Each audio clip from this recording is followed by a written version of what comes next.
I'm so excited about what happened today because our whole community got to not only enjoy reading all together. It was so beautiful to look out at the field and see everybody reading a favorite book. And I was walking around and talking to kids, and they were really reading their books and really enjoying their books, genuinely. And that's what we've been working so hard to cultivate. And then the visitors that came today were an incredible bunch of people. They were from all walks of life in our community. Our kids got to see authors who attended Baker when they were children, and now they are published authors. They got to see people who are lawyers and teachers and leaders and politicians, and they're all doing the work that we're trying to train our kids to do. So our kids got to see real people in their own community doing really important work and making a difference. I have always loved to read. Sharon Whitehurst Payne was talking about leaving the lights on when she goes to bed. Well, I stole a flashlight from the garage and used to go under my covers and read with a flashlight when I was a little kid. I was a good reader. I loved reading. I had a few books that I read over and over and over again. Mike Mulligan and his Steam Shovel, The Carrot Seed. I got really, engaged with mystery novels, and it just blossomed. I've always been a reader. It's my favorite thing to do in the whole world.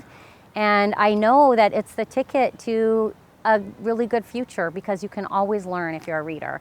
No matter what, you can always learn when you're a reader, and your knowledge always blossoms and explodes when you're reading things that you love. Reading is the ticket to knowledge. And knowledge is the ticket to doing what you're passionate about and finding what you're passionate about. And I know from our very first TK and kindergarten teachers, we work really hard to help our kids understand the meaning of the alphabet, not to just memorize the letter sounds and the names of the letters, but to understand that that alphabet, each of those symbols represents a sound we make with our mouth when we talk. And those letters allow ourselves to put that talk on paper so that somebody else can read it. And when we understand that process, then we understand the text, why the person wrote the text that we're reading, why it's important, and that person who went to all that work had an important message to either teach us about or help us reflect on.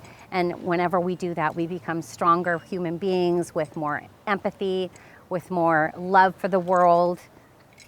I just think that reading is the key to happiness. 67% of our students are English learners, which means the majority of them, their first language was Spanish.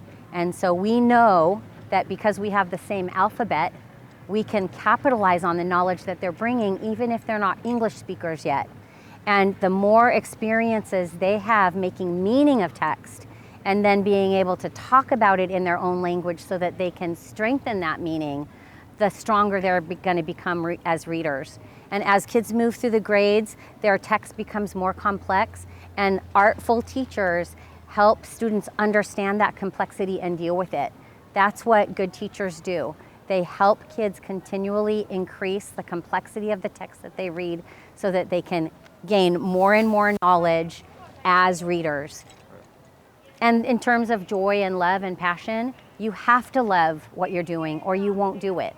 So we have to be able to match kids with the right text so that they fall in love with reading and learning. So we always celebrate Read Across America, but it has never been this rich and wonderful. And so when REA came to Baker, and they sent an email. I think the first reach out was an email, and then we met and we started just designing something that was gonna work for everyone. And they sought out readers in the community, readers I would have never been able to contact without that organization, REA, helping us to really coordinate a program that enabled everybody to contribute something meaningful. So not only the money for the books, that was huge, over $2,000 to purchase books that were grade specific to the interests and passion of the children that they were going to be read to. And then being flexible, and when we found out that we were having real authors come to Baker, we switched out some books and got new books so that we could support those authors.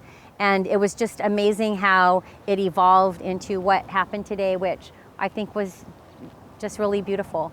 We've been really lucky to have a few really big events like this.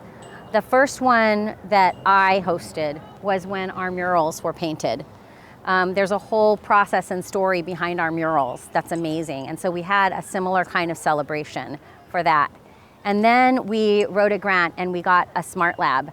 And when that smart lab was finished, there was a big event and it was beautiful. Our kids were part of both of those projects, and then this one is just kind of like the next level. I think that they will always remember sitting out there with their whole entire school, reading a book that they love, and then going back to the classroom and hearing a person who looks like them read a story and love reading, and then pass that book out to each of them in such an honoring way. You know, it's like I saw some of the readers then pass out the books, and the kids were just genuinely joyful in receiving it. So I just feel like there are so many layers of this event that kids will definitely remember.